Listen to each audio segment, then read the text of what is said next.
Dear family of light, welcome again to Pleiadian Yoga. I am Maitreya, and we are here in this beautiful jungle of Moyobamba. Today, I would like to talk, before we dive deeply into what is Pleiadian consciousness and the 5D, etc. We have to address really why we suffer, because many of you still struggle every day with everyday deeds and problems. And so till the moment that you not address exactly what is generating all this suffering, it's very difficult that you can transcend this dimension. And to help us to do so, there is a beautiful book which is called the Yoga Sutra of Patanjali, written more than 2000 years ago. It's a very old book. It's a book of classic yoga. In the second chapter, he talks about the 5 kleshas, the root cause of suffering.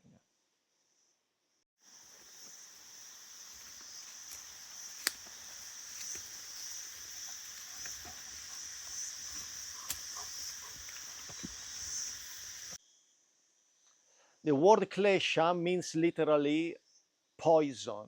So these are the 5 poison that are a huge obstacle to our own spiritual journey and spiritual awakening. That's why it's so important to see it, identify them, and then transcend it. These 5 kleshas are avidya, ignorance, asmita, egoism, raga, attachment, dvesa, aversion, and abhinivesa, fear of death or clinging to life. And now we will explore them one by one.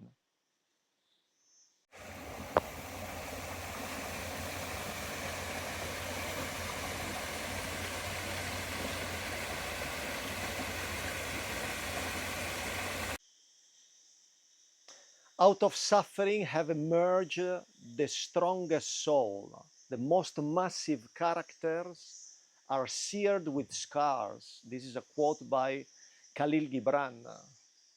I think he suffered quite a lot. He didn't have an easy life, but he understands the importance of suffering in our life.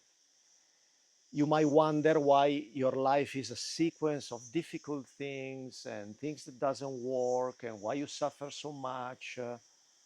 Well, you have to realize that all that is made to make you stronger and stronger and to make you more mature and more a man, and maybe develop some compassion for your fellow human beings. There are many people that they live 80 years without really suffering, and they just spend time from a distraction to another and then to another, and they really never get into another place in life. They never jump into another state of consciousness. And so actually it's very sad because they didn't learn that much in life. So you have first to realize that all that is happening to you is for a reason.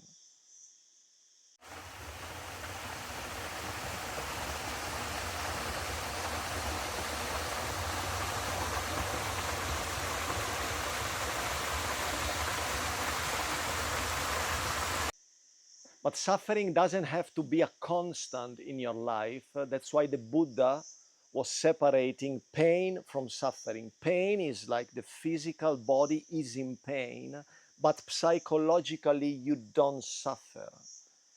And that is was also the old yogi were saying. And this is also what Patanjali was trying to teach us, that suffering is only one part of your life till you understand that is all an illusion, and then suddenly you stop suffering. That doesn't mean that you stop to have pain. If you have whatever pain in the body, this will not stop. What stops is the identification with the body. And this is exactly the first klesha, which is avidya, ignorance.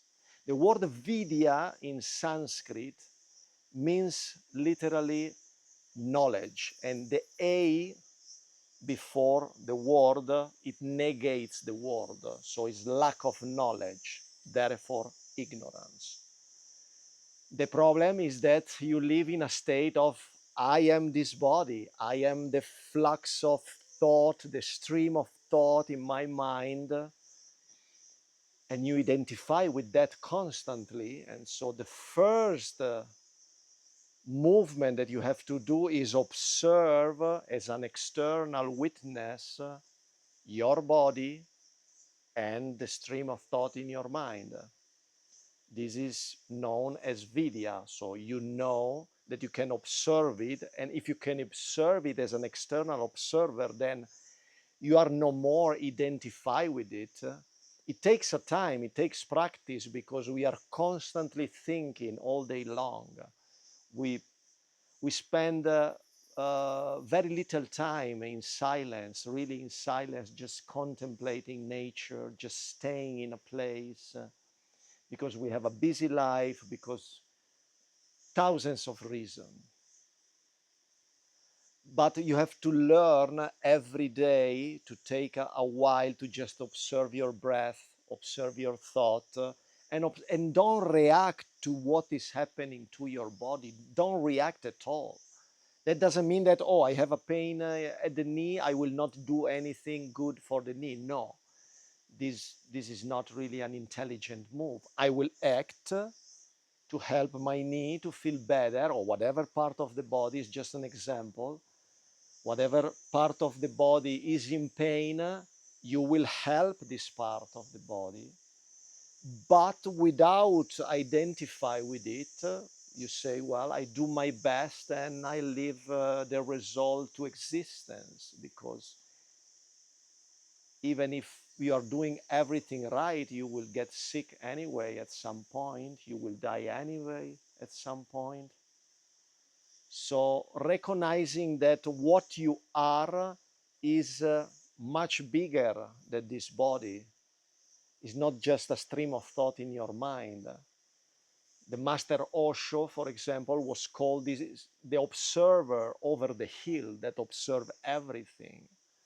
You observe everything above the hill, and you see that there is a parade there going on, is a carnival going on, and you don't identify with it. If you do, then you will suffer a lot. So avidya is really an invitation to be conscious of who you really are. That's why this channel is called Pleiadian Yoga. Remember who you are, and you are infinite, infinite consciousness at the end.